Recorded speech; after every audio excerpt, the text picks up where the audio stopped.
Lovely Patron was my version of Stephen King's It.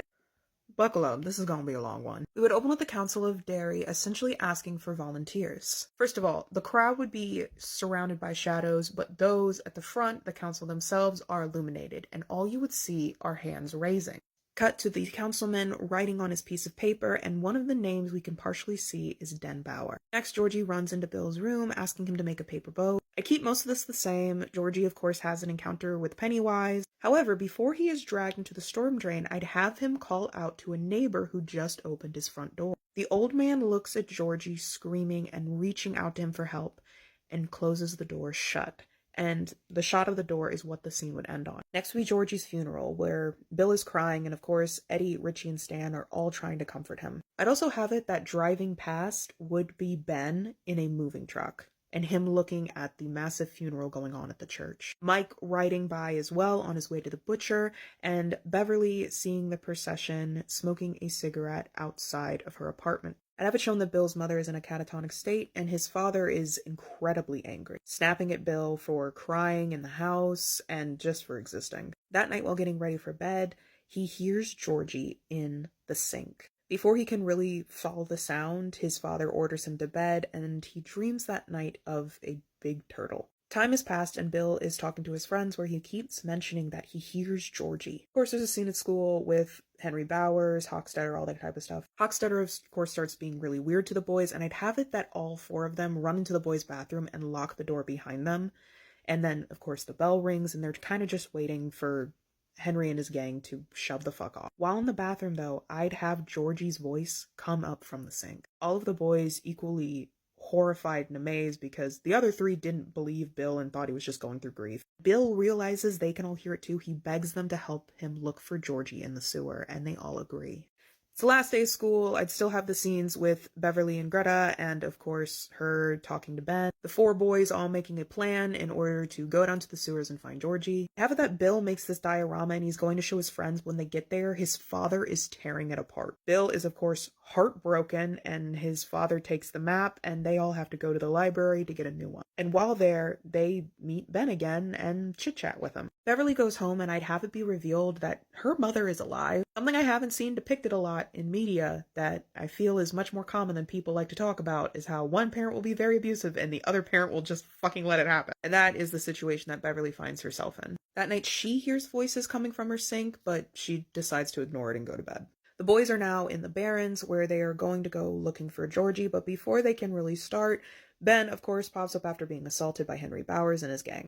Of course, we still have the same scene at the pharmacy, and that night when Beverly goes home, she hears the voices again. This time, she does the old tape measure thing, because that's such a cool idea. However, I'd have it that when it gets stuck, she goes to her mom.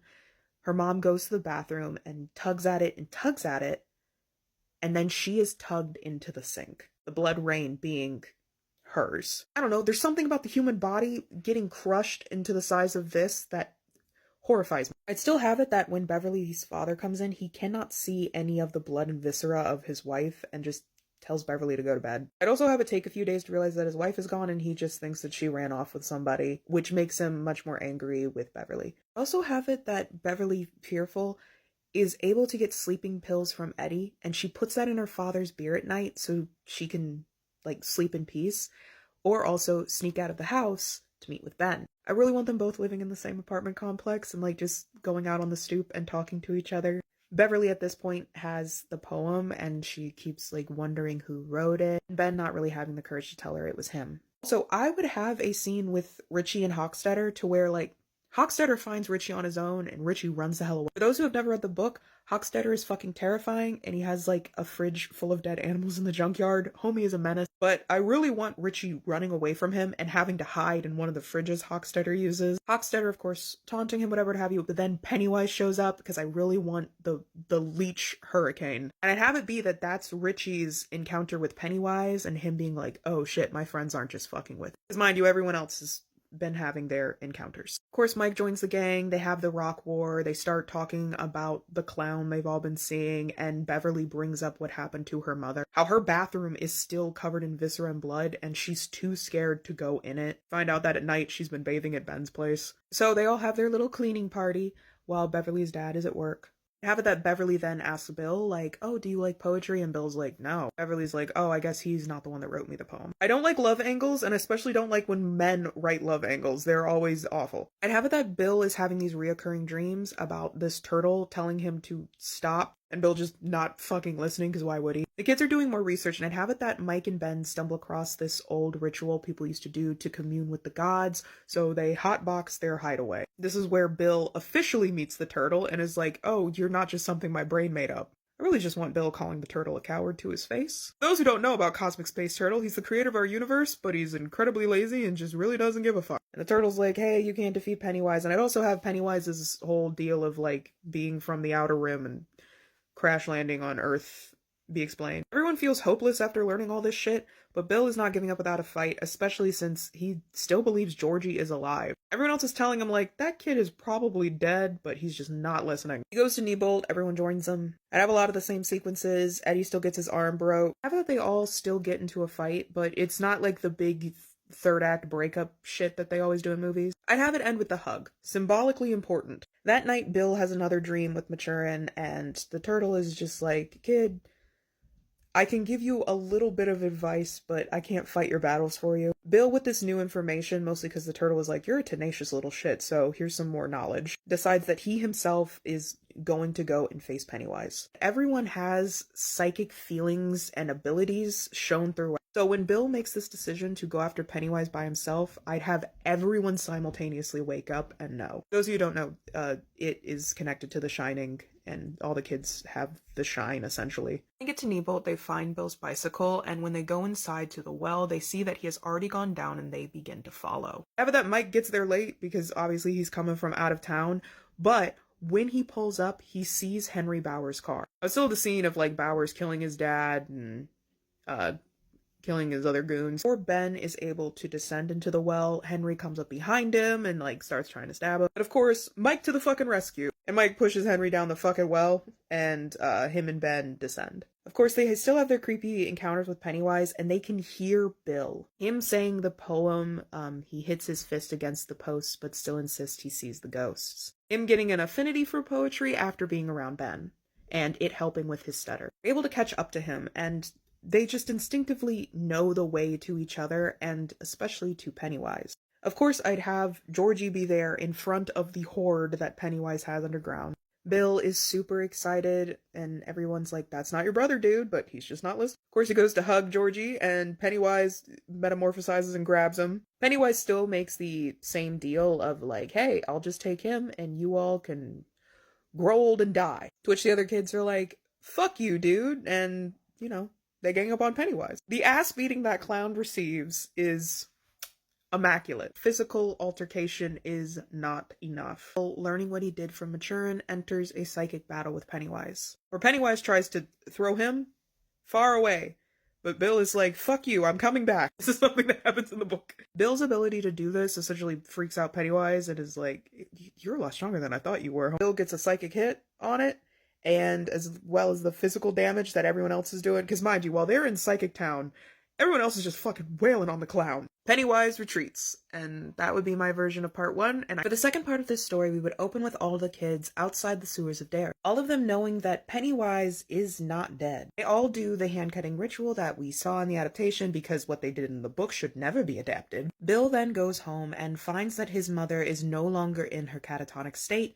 and his father makes mentions of how they are moving out of Derry. Bill does not want to, but in the next scene, him and his family are packing up a moving truck, and the rest of the kids discuss how all of their families are moving out as well. Really mentions how she will be moving in with her aunt because she needs a female influence now that her mother is gone. The only one set to remain in town is Mike. That's 27 years later. I would still have the opening attack that we see in the beginning of both the It book and It Chapter 2. I feel it not only exemplifies the deep-seated rot within Derry, but also how Pennywise's evilness doesn't stop at just, killing children. This attack, of course, prompts Mike to call everyone. One thing I want exemplified is that while the children do not remember growing up in Derry, they do explicitly remember each other. I really like the idea of them believing that these friends of their childhood were somehow dreams that they had, and now seeing everybody in the flesh is surreal to them. Stanley, of course, being the one exception.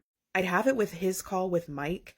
he makes mention of how he can't be real, he's just a part of his nightmares. Stanley internalizing the trauma he went through very differently from the rest of the group, and of course taking his own life. The rest of the friends meet up in Derry and have their succulent Chinese meal. That is of course interrupted by Pennywise. They get out of there and they begin to remember more and more, all of them going back to the library. For those of you that have never seen the TV miniseries adaptation of it, there is an iconic scene where Stan's head is in the fridge, and I want that recreated. Everyone is freaked out, and Eddie and Richie want to get the fuck out of it. Beverly notices that Bill and Ben both seem very weird and very cagey. Ben is like that because he has remembered his crush on Beverly and how much he cares for her, and Bill is like that because he's in a strife with his wife at the moment. His wife, unbeknownst to him, coming to Derry, and Beverly's abusive husband, unbeknownst to her, arriving as well. These are both plot points from the actual book. Henry Bowers is in the mental asylum. Broken out by zombie Hochstetter, him and Beverly's husband team up in order to kill and split up the Losers Club. I still want Bill going on his journey of trying to save that young boy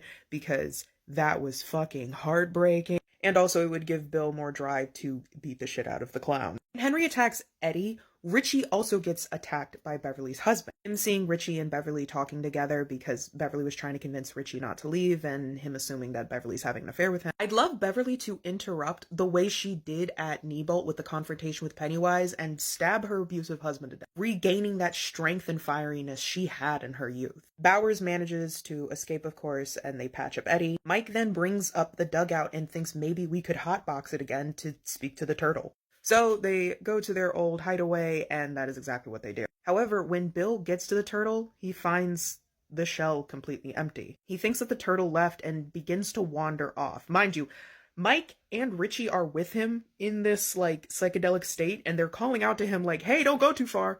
Hey, Bill! Bill keeps traveling and traveling until he meets the other. Bill, of course, talks to the other, and the other explains how it is more powerful than both it and the turtle, and that the turtle has died but will regenerate. So Bill pleads with it to help them defeat Pennywise. The other explains that it is a being of the Macroverse and it cannot get involved in the petty dramas of its two lesser creations. However, it does tell Bill that all he needs to defeat Pennywise is within himself and his friends, and that Bill did it once before, and if he pushes a little harder this time, he can do it again. And then I'd have the other flick Bill back to his body. So Bill wakes up and discusses his contact with another god. Everyone is rightfully freaked out, and Eddie is essentially like, I don't believe this shit.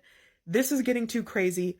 I'm going home. However, I'd have Richie plead with him, and I really want a quiet scene of them together as adults. Like, at the hotel, like, Eddie sneaking out of his room, and Richie, you know, waiting for him because he knew he was going to do that. Them reminiscing about their childhood and their connection and how they were once in love. Especially want them talking about how much time has changed, and especially like the perception of being queer and all that kind of stuff. A scene of them just like on the fire escape together looking up at the moon, and you just see their silhouettes and Eddie putting his head on Richie's shoulder. Mike, after learning about the other and about Maturin being MIA for the time being, goes back to the library. Beverly wakes up from her sleep and corrals everybody and tells them that Mike is in danger. They all get to the library just in time before Bowers can kill Mike. This is to mirror the first part where they all knew that Bill was going to go back to Neibolt, and shows that they're fully back to their psychic capabilities they had as children. Bill gives a speech about how that connection, that togetherness, is what scared Pennywise and what drove Pennywise to separate them all. And how love and truth and togetherness are things that a being like Pennywise, a being solely bent on deceit and destruction, can never comprehend. I then have Mike reveal that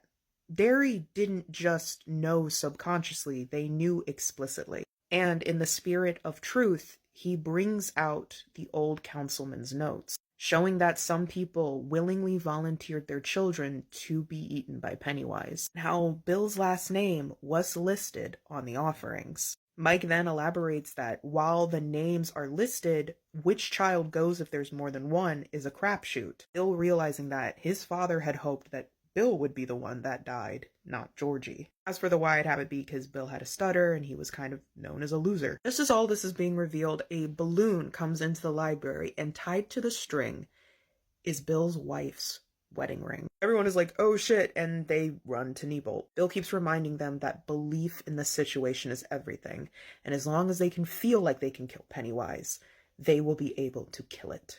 They all go in, and I'd still have the Stanley Spiderhead situation. Beverly, of course, having her fence posts. They get down to Pennywise's lair where they find some people tied up, and they find eggs all around. All of them coming to the horrifying realization that it can breed. Ben, Beverly, and Eddie just start smashing eggs, meanwhile Mike, Bill, and Richie try to get down Bill's wife. Pennywise rolls up and is not happy about the egg smashings, but using psychic things separates the group, and I'd still have the same, shenanigans they went through in the second It movie. However, when it comes to Bill's confrontation with the drowned Georgie in his childhood basement, I'd have Bill recite the poem from the book. He thrusts his fist against the post and still insists he sees the ghost.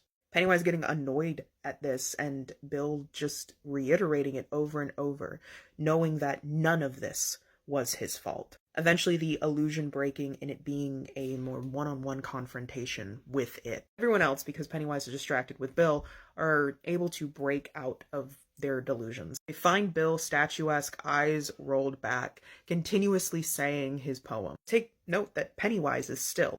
Eddie takes this opportunity, gets the fence post, and stabs it into Pennywise. This breaks the psychic battle that it was having with Bill. Bill comes back to reality and everyone begins to cheer Eddie on. And then Eddie says, "I think I got it." And with that one seed of doubt, Pennywise is able to gain control of the situation and stabs Eddie. Everyone begins to freak out, and all of them together are able to psychically connect with Pennywise. It being jumped once again, but this time in a plane of existence that it cannot escape from. It begins begging for its life, pleading, offering riches, offering enhanced life forms, and Bill just looking into its eyes and saying no. Bill rips out his heart, everyone else joining him and crushing it in their hands. When they come to, Pennywise is now ashes floating in the air and there is a rumbling in the earth. Richie begs to have Eddie dragged out of the cave, and while everyone else says they don't think they can do it, Bill believes they can. That belief allows them to get Eddie's body out. They of course also rescue Bill's wife. They watch as Kneebolt collapses in on itself, and then watch as the street slowly goes down with it. They don't know what really to do with Eddie's body, so they just take it back to the hotel and put him in bed. That night, Bill dreams of the turtle, and the turtle congratulates Bill, saying that it never thought he'd be able to pull this off. Bill says, "Fuck you," and the turtle says, "Okay, I deserve that." And have the turtle tell Bill that it does feel guilty about what happened, so it is willing to give this one gift. The next morning, Bill wakes up to the sounds of screams and cries and rushes to find that Eddie is alive. He is confused and heavily traumatized, but is alive and Richie's crying and holding him. This being the turtle's one gift, of course. Bill's wife is catatonic, but he takes her on a ride with Silver and she awakens from it. The story ends with Bill discussing how Derry crumbled after that. Every single blind eye in the town suddenly opened, a bunch of people got arrested, and a bunch of people fled. Bill and everyone else then receives a note from Stan just saying, "I love you and I am sorry." The story ends with Ben and Bev being together, Richie and Eddie being together, and Mike coming along with Bill for their next adventure. And that was my version of It. Let me know what you think.